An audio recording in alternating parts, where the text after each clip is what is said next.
Macabrepedia deals with dark subject matter that may not be suitable for all audiences. Listener discretion is advised.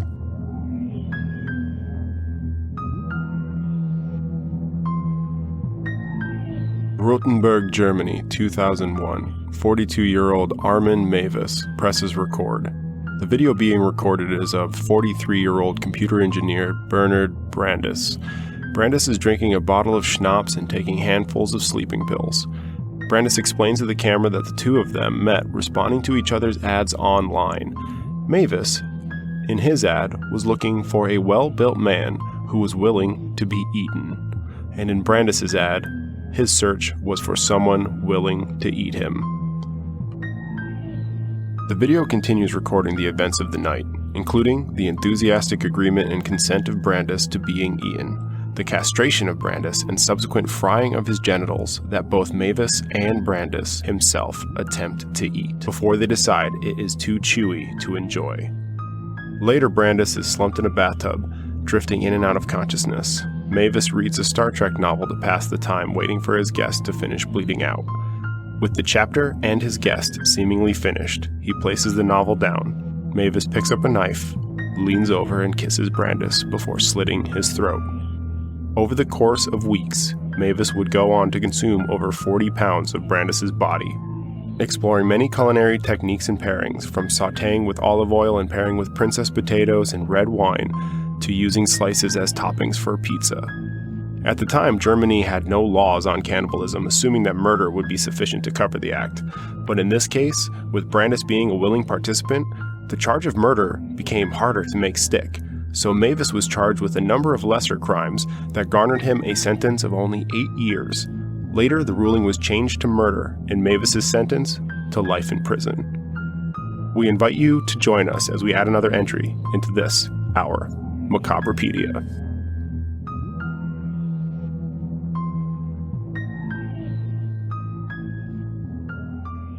Hello, and welcome to Macabrepedia, a marriage of true crime and the truly bizarre.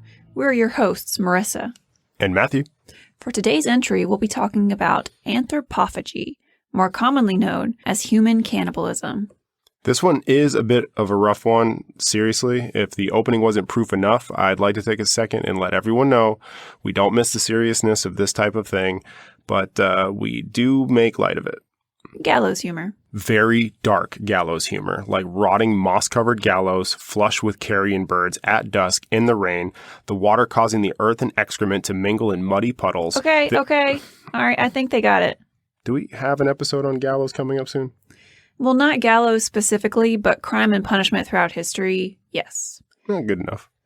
So the practice of anthropophagy, or cannibalism, holds a particular level of disgust in most human cultures. It's a trait shared by many of our monsters and villains, from Hannibal Lecter to vampires, werewolves, and zombies. These creatures of folklore and fantasy have persisted as a benchmark of terror and were once humans themselves before they turned to devouring people to fuel their terrible existence. But this practice is not something that comes solely from myths and horror films. Yeah, the act of cannibalism has been documented throughout human and even pre-human history, with early humans and Neanderthals, or Neanderthals. I suppose that sometimes they drop the H off of that, but I feel like it flows better with the H, whatever. It's a little more pretentious that way, but I actually prefer Neanderthals. Whatever. They found bones in Europe, in these caves that had signs of like crude butchery and like gnaw marks of teeth. Needless to say, there's no shortage of stories with humans eating humans throughout history. This entry will focus on a handful of stories and examples of categories of cannibalism, those being pathological, ritualistic, and survival. Each also has like subgroups of cannibalism and cannibalism-adjacent practices, such as forms of cannibalism whose the practitioners may not even consider themselves cannibals, but with not too big of a stretch of an imagination, you can see where some fingers could be pointed. And then also this is in the realm of like medicinal cannibalism and things like that. Pathological cannibalism is one that most will be familiar with. This is the type of cannibalism that we see with Armin Mavis from the opening. Or the likes of Jeffrey Dahmer, who in the 80s and early 90s lured and killed and obviously ate 17 people, most of which were gay men that he lured to his apartment. When people think of modern cannibalism, Dahmer is generally like one of the first on the list. But there are more recent and less well-known cannibalisms that we will rather focus on today, such as Issei Sagawa. Right, so Issei Sagawa was known as the Kobe cannibal. He killed Renee Hartfelt. Like the beef. Right, Kobe beef. He killed Renee Hartfelt in Paris. Renee was his classmate, friend in 1981. So he invited her back to his apartment to do homework. They were working on some poetry and he wanted her to help translate from German the stuff that he was doing because she spoke fluent German. He said that he wanted to absorb her energy. This is a fairly common thing, but we'll talk about that in a minute. He shot her in the neck with a rifle from behind. Then he had sex with her corpse, and then he tried to bite her flesh, but his teeth were not sharp enough to tear through her skin. So he went out and he got a butcher knife, and so he used that to carve up some of her body. And then he ate parts of her flesh that he carved up. So he ate her breasts and her face, either raw or cooked, but then he put other parts in the refrigerator. Then... I like that you separate raw or cooked. Like, there's not really that many options. As opposed to, like, he didn't, like, ceviche. No. He took photographs at each stage of the carving process. And when he tried to take the rest of her body parts to dump them, he put them in 2 suitcases and then he carried them toward the lake, but the French police caught him. Because it's not suspicious at all, carrying 2 big suitcases toward the lake. He was then found legally insane in France and unfit to stand trial. Yeah, that's not a big stretch. Yeah, but he was sent to a mental institution at this point, of course. Then he actually went on to publish an account of his kill. Some publishers met up with him and he wrote a book about it. And this made him a celebrity in France. The French authorities kind of got a little fed up with him because he became a macabre sensation, even writing restaurant reviews, which is nuts. And then they decided to send him to Japan, which was where he was originally from. So they extradited him. Not just like... Oh man, this dude's so weird. Just randomly sent him to Japan. He's got like Tokyo Game Show written all over this dude.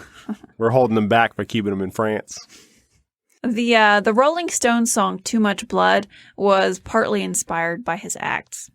So when he got sent to Japan, he was sent to a mental institution that he was transferred to from the mental institution in France, and there his psychologist decided that he was sane. By Japanese standards. But the court documents in France were sealed to Japanese authorities who had no access to this.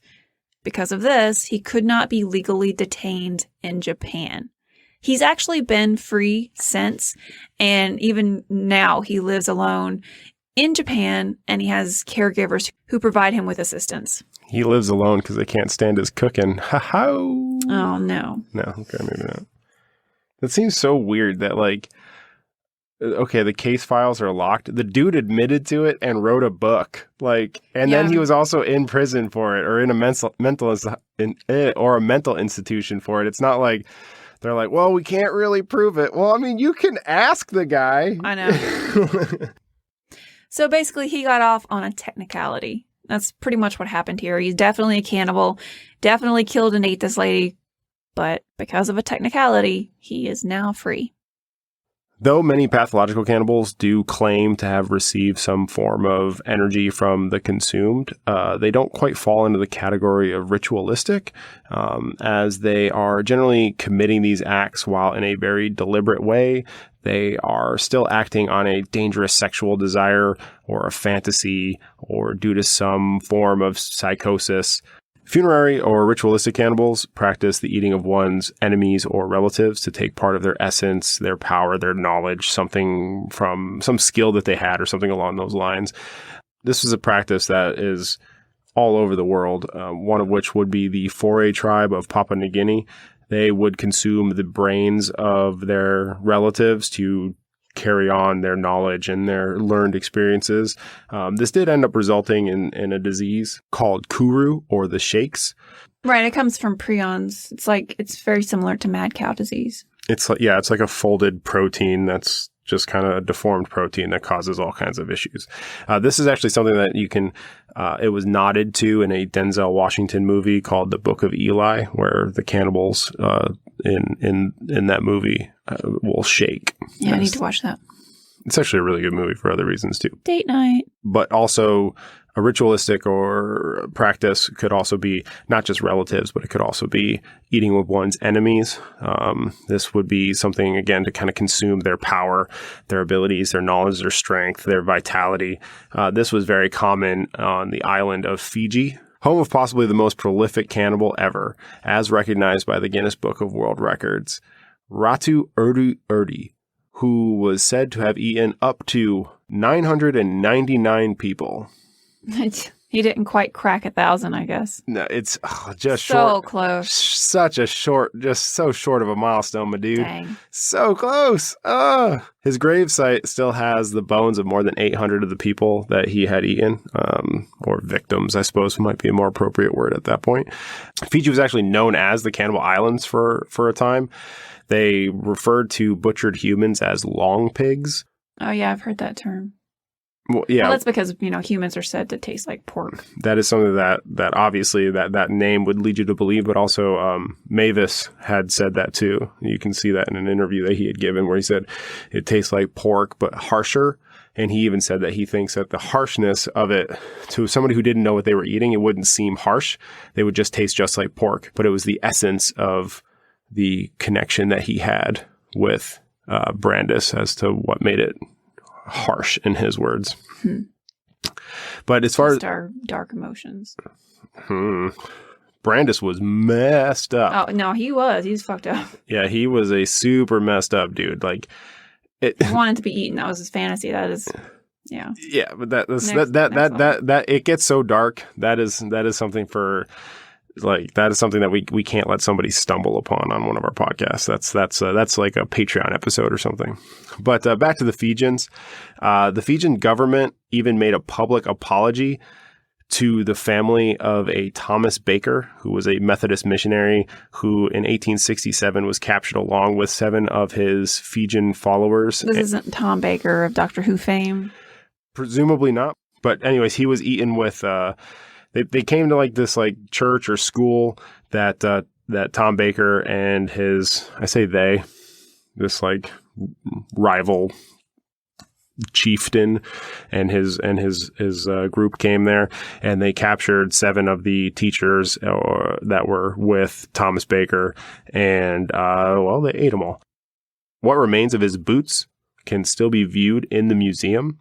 And it is believed that he was the last white man to ever be eaten on the island. I guess his teachings of the Eucharist did not land the way he expected, huh? No, body of Christ. That's another ritualistic kind of... It's not cannibalism. We're not saying it's cannibalism. It is a bit of a stretch, but some people make the argument that the Eucharist is cannibalistic. I won't get into the deep end on this, but basically it's in Matthew 26 where the Last Supper takes place, and Jesus breaks the bread and wine with his apostles and tells them that the bread is his body and the wine is his blood. The Roman Catholics and other Orthodox Christian denominations believe that through the blessing of the Holy Communion, the bread and the wine literally becomes the blood and flesh of Christ, though through the miracle of transubstantiation. Probably best to leave the rest of that alone. Watch, this is going to be the part where we get somebody mad in a story that includes eating genitals and breasts and necrophilia, whatever. All I'm saying is, when I was snapping into some Jeez-Its and juice, I was just thinking it was symbolism. There's another example, the Biman Kuskuskin. They lived on what's now considered the Bahamas. They practiced mortuary cannibalism, which means that they ate their dead, to maintain their reproductive health. So for them, if their wife or husband died, they would eat their genitals. And when I was reading about this, it said that for the males, you would eat the heart, and females, uterus and the vagina. I'm assuming also probably the penis if it was a male. I don't know why it would just be the heart, but that's what I read. Tribal elders did this for other tribal elders, so it wasn't just spouses. And this was done so that they would not lose that reproductive power, and they could recycle it back through the members of their community.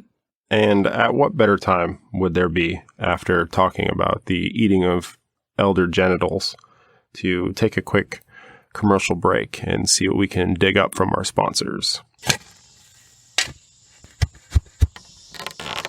So the sponsor, dare I ask? It's coming up. But first, Macabrepedia would like to thank all those of you who took the time to leave us a comment and review. Jeremy Sisler, Eric Cheek, Nick White, and one of the world-famous hosts of Carolina Crimes, Matt Hires. Go check out the Carolina Crimes podcast if you haven't already. It's structured a bit more like our second episode where they dive into the details of a specific crime, but with less jokes about genitals. Though sex and genitals do... Maybe some of them. They do get still a fair bit of mentioning. But seriously, a sincere thank you to all of our listeners. And on to this week's sponsor. Oh, I can't wait. A howling late night town crier, winter's chill warmth stealer, with claws and fangs from purest ancestry. From dusk to dawn, it prowls the shadows. Its pastime pleasure is murder. This week's sponsor is the domestic murder floof. Once worshipped in Egypt. You're trying to get us sponsored by cats? Once worshipped in Egypt, the domestic cat has never let us forget it. They are always there to make demands upon our servitude in such classic ways, like waking us up hours before they know the alarm will go off. Waking you up. Or attack hands, ankles, feet, and face just to watch something bleed. Attacking my feet. Thank you, domestic cat. For without you, the world would be less one more creature who kills simply for sport. We are proud to have cats as this week's sponsor. And by sponsor, I mean all hail our clawed overlords. Long may they reign. Long may they reign. Back to eating people. Which also, your cat would probably also eat you, but it wouldn't be cannibalism. It would just be, snack time. Oh, they would absolutely eat your face. Thus far, we have covered ritualistic and pathological cannibalism. Now we're moving into survival cannibalism, which is often considered a more forgivable form of direct cannibalism. This is when nearly all hope is lost. People are forced to survive off the remains of others, such as in 1972 airplane crash in the high Andes, which is a mountain range that forced the survivors to eat the dead while they were trapped for more than 2 months in the snow-capped mountains, or the famous Donner Party that were stranded in the Sierra Nevadas for the winter after trying to seek a shortcut into California. I say forced to eat each other. There is some evidence and some accounts that make it seem as though some of the Donner Party were a little more willing to chow down on some human flesh than others. There's always a few. There's a cannibal in every group. Survival cannibalism was so common amongst sailors in the 18th and 19th century that the practice was actually called the custom of the sea. This is where survivors would draw lots to see who gets eaten first and who had to do the killing. The lots are like, draw the short stick kind of a thing.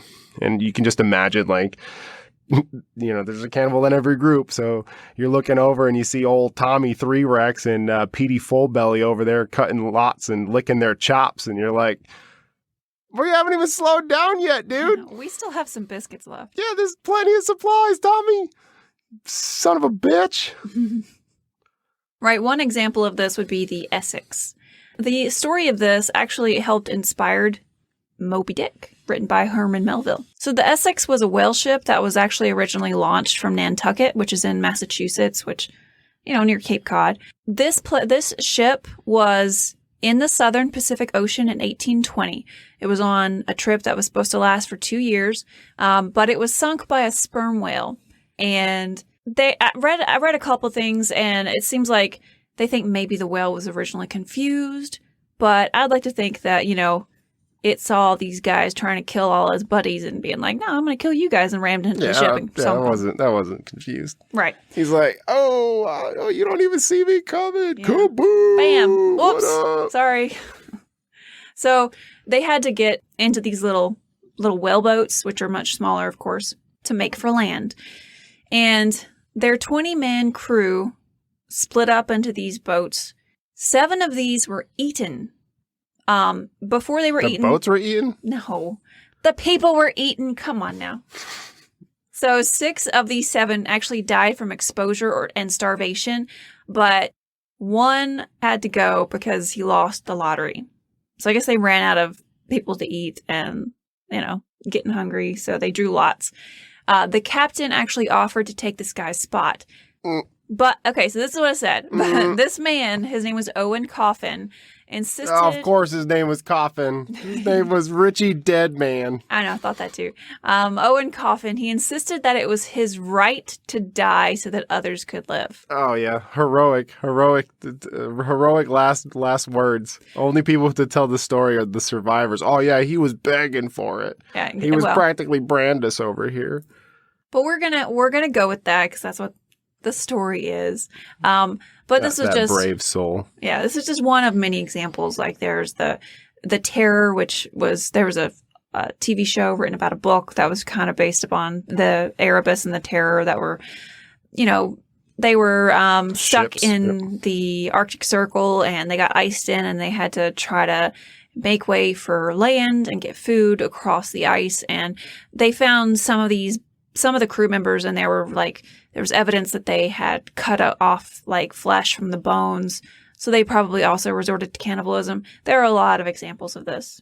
It does happen particularly more often on isolated areas or small islands or places that are remote and difficult to get to. And often European explorers and cessationalists would use the term cannibal to cast a dark and terrifying light on foreign peoples.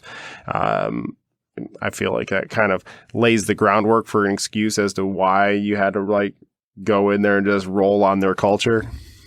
Well, they're cannibals. Sure, they were. But all the while Europeans are pointing the fingers and trying to make it seem like the whole world outside of Europe is just full of man-eaters, all the while the Europeans are practicing what is now called medicinal cannibalism, where a practitioner would crush up the remains of a mummy or recently executed person and ingest it for pretty much any ailment. You can think of anything that you can think of complaining about: headaches, blood clots, epilepsy, healing of wounds, menstrual problems, epilepsy, and even epilepsy. There was something you could eat that was from a human that was supposed to cure that. That would cure epilepsy.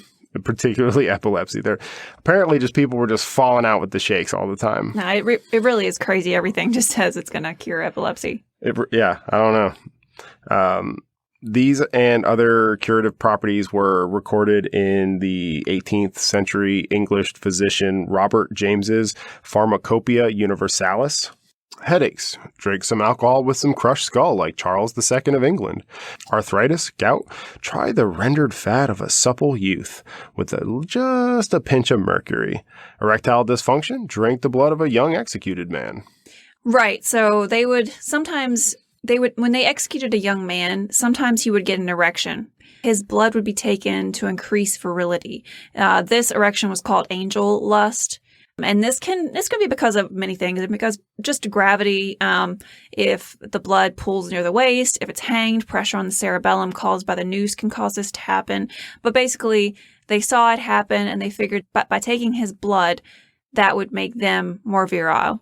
I wish I knew this when I was a kid in middle school. I mean, just blaming... sell your blood? No, blaming my head injury for the reason that I had an erection in the middle of class. It seems more comfortable than crushing my wiener down with the social studies book. Yeah, I can't relate. There were also a lot of recipes and stuff that were made similar to this. So you could eat placenta if you had sexual impotence. Also, if you had a really difficult labor, you could drink your husband's urine. Wait a second. How do you go to somebody and be like, hey, so congratulations on the birth of your child. What'd you do with the placenta? Are you going to eat that? Or I'm asking for a friend. You could also do menstrual blood for epilepsy, of course. You could take a human skull and grind it up into a fine dust and mix that with alcohol drops. And this was used to treat apoplexy, bleeding, or epilepsy. And people hoped that it would also help them avoid death. You could mix it in with alcohol or with chocolate. So you could have a chocolate bar with bits of human skull in it. Which is just super metal. Okay, right. Well, whatever. King Charles II was trying to use these drops, and even on his deathbed, he kept using them, hoping for a miracle. Didn't work. But, you can hope. I see the light. Give me more crushed skulls. Yeah. It's the only thing. You could also use human fat mixed with cinnabar, which was mercury sulfide, to cure rabies. I mean, even today, we do not have a cure for rabies. You can take a shot if you know you've been bitten by an animal with rabies, but once symptoms... I think that's what's called a cure, isn't it? No, but once symptoms actually show up, I think you're pretty much dead. If you start having symptoms, you're done. They can't do anything for you. You start frothing at the mouth, you're dead. Okay, I'm not arguing. I don't know. I've never had rabies. I've never seen anybody with rabies. Also, not every raccoon has rabies. No, I like raccoons. We've got 2 raccoons that come by all the time. You can also rub human fat into the body for healing gout. Powdered moss that was growing from a skull left out in the elements. You could take that and grind it up to treat nosebleeds and epilepsy. Hair growth, take liqueur of hair, or that can also help jaundice. You can take fresh blood to maintain your vitality. Some people would even pay the executioner after a prisoner was executed to take some of the blood from a fresh corpse. They would even soak it up with a cloth sometimes while it was still warm. I know in ancient Rome, they also would do something with gladiators. Like you could buy the blood of a gladiator. You could buy the liver of a gladiator. They would also like oil up the skin of a gladiator and then scrape it off into a jar with their sweat and their oil, and you could drink that. Lots of gladiator stuff. You could also blow powdered human excrement into the eyes to cure cataracts. With pink eye. Right. I think I'd rather take the cataracts. Maybe. I don't know. I don't know. I guess it would show something was happening, even though it wasn't a cure, but... Yeah, that's the kind of the way that a lot of this kind of... I don't want to say old-timey, because, a lot of people still kind of have the same idea that if something is happening, it must be working, Placebos. Even if it's a negative thing, so pink eye must be helping my cataracts. My eyes are all pink. That shows that they're healing, like a freshly healed wound. Proof. It was really common practice, actually. They would take mummies that they found in Egypt and they would grind them up. And they were doing this to create something called mumia because they believed partly that in the mummification process that they used something called bitumen, which is actually asphalt. It's a black sticky substance that occurs naturally but was really hard to find in the ancient world. And they thought that it cured everything from toothaches, cataracts, gout, leprosy, poisonings even, probably epilepsy. But the thing is, it really was not used that often in mummification, and probably only for the really poor folk. So it was not used for the pharaohs and stuff. So if they got a pharaoh to grind up for the health benefits, it really, it wasn't going to do anything anyway, but it didn't do what they thought it was going to do. And when people didn't have enough mummies from Egypt, they made them. For instance, the German doctor Johann Schroeder talked about mummification in the 17th century by saying you could take the fresh, new cadaver of a red-headed man, and the reason for this is that the blood was supposedly thinner, the flesh more excellent because of it. More porky. More porky? Pork Why, flavored. because they were ginger? I don't know. It's just a flavor joke. God. Porky joke. Pork. Long pigs. Okay. It's a callback joke. But why just gingers? Because they have a harsher pork flavor. Okay. They're tastier. I don't know. We'll go with that. Never tasted human corpse. Had to be aged about 24 years old, just been executed, and died a violent death. You would then let the corpse lie for 1 day and 1 night in the sun and the moon, but the weather must be good. Can't do this on a stormy night. And then you would cut the flesh into pieces and sprinkle it with myrrh and, quote, just a little aloe. And then you would soak it in spirits of wine for several days, hang it up for 6 to 10 hours, soak it again in wine, and then let the pieces dry in a shady spot. And then you got ginger-flavored jerky. Exactly. And then I move over to China, and there's a practice that was called koku. So, for instance, a son or a daughter they would actually carve a bit of their flesh from their leg or their thigh and feed it to their parent. When they're sick, when the parent is sick. Not just because... Eat my thigh meat, Grandma. Right. It's just like a way it was believed to cure whatever was wrong with them. Anything, yeah. Yeah. But if it didn't happen to work, then you could move on to something called kokon. And that meant you would take a piece of your own liver and then cook that up and serve that to your parent. And you were supposed to do this without them ever knowing in order for it to really work. Yeah, the exact opposite of a placebo. It only works if you don't know that you're taking medicine. Right. This was, if you've ever seen Amy Tan's or read The Joy Luck Club, there's a movie also. They actually mentioned this in there. This text, the Benkao Gongmu, there is a process that is called the mellified man, which is people rock candy. Well, kind of. So, yeah, the mellified man, to mellify comes from the word mel, which, despite my taking 4 years of Latin in high school, I did not know that means honey. It's called the honey man, though we've never found like definitive proof that this practice existed. It seems like it's probably logical. So the process of this, a 70 or 80-year-old man would typically be the volunteer for this process. And then he would not eat anything except for honey, and would also bathe in honey. And then after a month, his excrement would supposedly be honey. So both his urine and his feces would just be honey. And then did they have another volunteer who also tested it? Like, oh no, nah, not full honey yet. Yeah, that's still got a little bit of a nutty flavor to it. keep eating the honey, Grampy. Right. No, I think it's probably because he died. At a certain point, just eating honey and that's it. And it kills your microbes. I'm sure that wreaks havoc. But then he would be placed in a stone coffin full of honey with a date written on the top to be opened in 100 years. And at that point, they would then take out the substance that was in the coffin and sell it as a medicine to treat broken limbs and wounds. And this would sell for a lot of money. And they would either rub it on themselves topically or they would take it orally, so they would eat it. Yeah, and most likely this was probably like a powder form or something like that. Or you might be able to add water to it or something like that. Because there were pots or jars or something that were found in Egypt that still contained edible honey that once it was rehydrated. So honey does preserve pretty well. Right. And there is, like I said, there's no definitive proof that this actually happened. But like, if you think about it, honey actually has natural antimicrobial properties. People throughout history have like put it on wounds and stuff to keep it from getting infected. So unless you're worried about ants. Well, yeah, that could happen. I'm infected. They have to seal that coffin pretty good. Yeah, I'm infected with ants now. A lot of these practices, particularly with the medicinal, speaking specifically to the medicinal cannibalism, a lot of people, you would immediately think that this seems like hokey or crazy for someone to do these practices, but kind of following that same like through line of like heals like.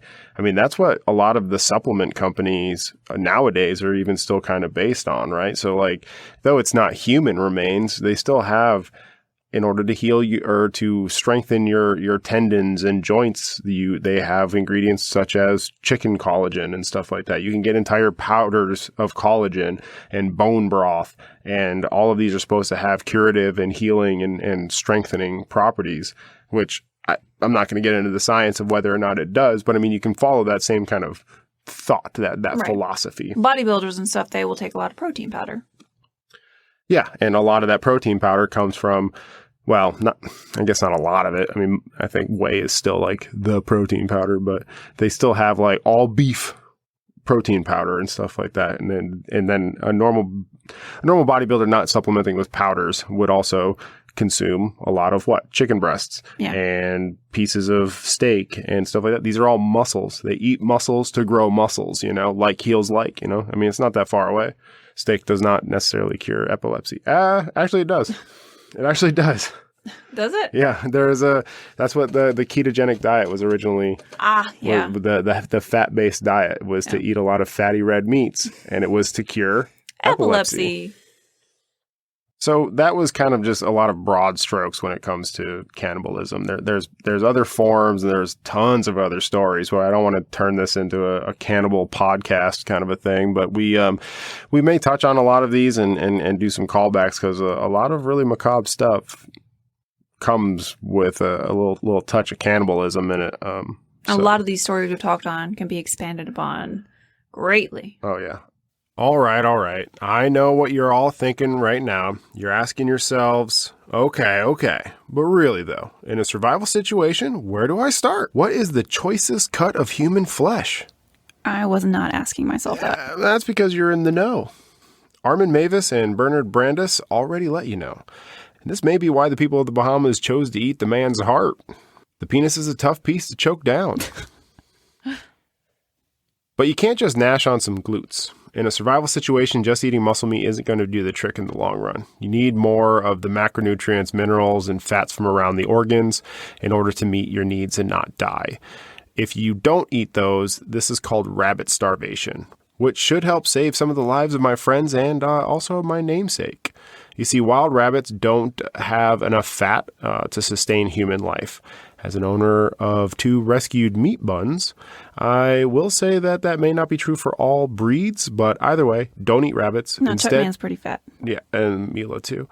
But either way, don't eat rabbits. Instead, choose from a smorgasbord of human organ meat. And just in case you're curious, we actually found how many calories are in human meat. So an archaeologist at the University of Brighton named James Cole did this study, and he calculated how many calories are actually within the human body.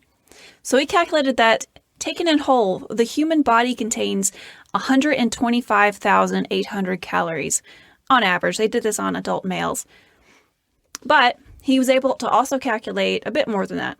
So the torso and head contain about 5,400 calories. The human thighs, about 13,355 calories.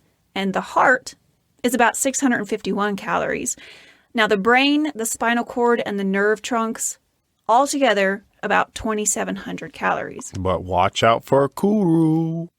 Cannibalism is a topic that you can really sink your teeth into. It's a feast of topics and categories, a real buffet that you can just endlessly devour the information upon. But it really does just yield hours of topics and conversation that we can continue on. So punny. Stay tuned and listen to all of the great things that Subscribe and follow. Follow us on your podcatcher of choice. We are now on Apple, Google, Spotify, Stitcher, etc. If you are on Apple, please leave us a review and a comment, please. It does help us out, and you will get a shout out. Most likely, until we just get so many likes, which obviously we will, that we can't possibly do that. But throw us a like, comment. We also, if you're unable to do that, reach out to us on one of our social media platforms that we are on. We are at Macabrepedia on Twitter and Facebook. We're also on Instagram, so that one is Macabrepedia Pod. So if you want to reach out to us on email, you can do so at macabrepediapod@gmail.com. And that is going to be macabrepediapod@gmail.com. Thanks for listening. Please join us next week as we enter another entry into this, our Macabrepedia. Oh my God, still?